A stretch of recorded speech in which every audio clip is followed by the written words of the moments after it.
মই 1985 চনত যেতিয়া অসমত প্ৰথম বিহু গীতৰ কেছেট হৈছিলে অৰুণোদয় শিল্পী সংঘই মোক গোৱাইছিলে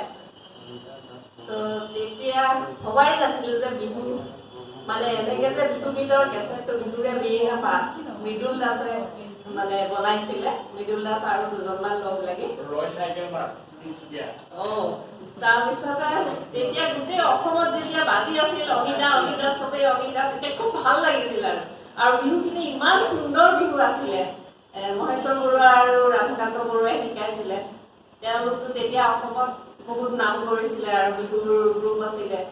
তো মোক যেতিয়া বিহুখিনি শিকাইছিল খুব ভাল লাগিছিলে সেই বিহু গীতবিলাক এতিয়াও মানে ৰাইজে গাই থাকে তাৰে এটি গীত 1985 চনৰ যিটো প্ৰথম গীত ও কোন তৰালৈ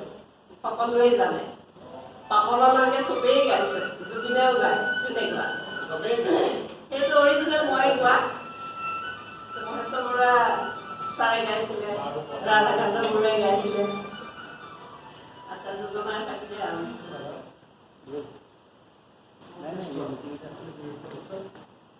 জয় সাগৰ পুখুৰী সিয় সাগৰ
মই এইখিনিতে অকণমান অবজেকশ্যন কৰিছোঁ দেই অনিতা।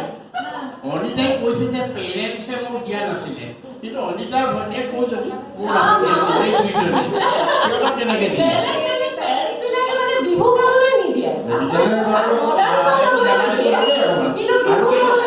মই অকণমান ক'ব বিচাৰিছোঁ,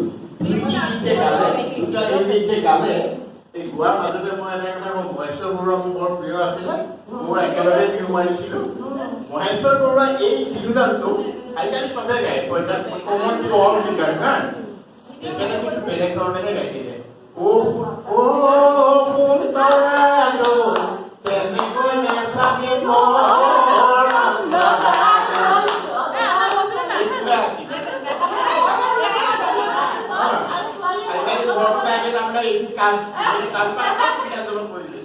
আৰু দ্বিতীয় গীতটো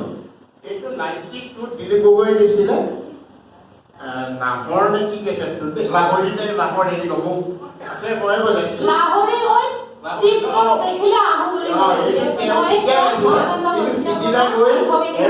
খগেন গগৈয়ে গান ঘূৰি গ'লে হা, মই এদিন টিভি সাক্ষাৎকাৰ এটা দেখি পেলাই মোৰ বৰ বেয়া লাগিলে, দুখ লাগিলে, বুঢ়াটো মৰিলে দিলীপ গগৈ। মই তাক হেৰি ফোন কৰিলোঁ, ফোন কৰি পেলাই মই তাক ক'লোঁ যে অন্যৰ নামটো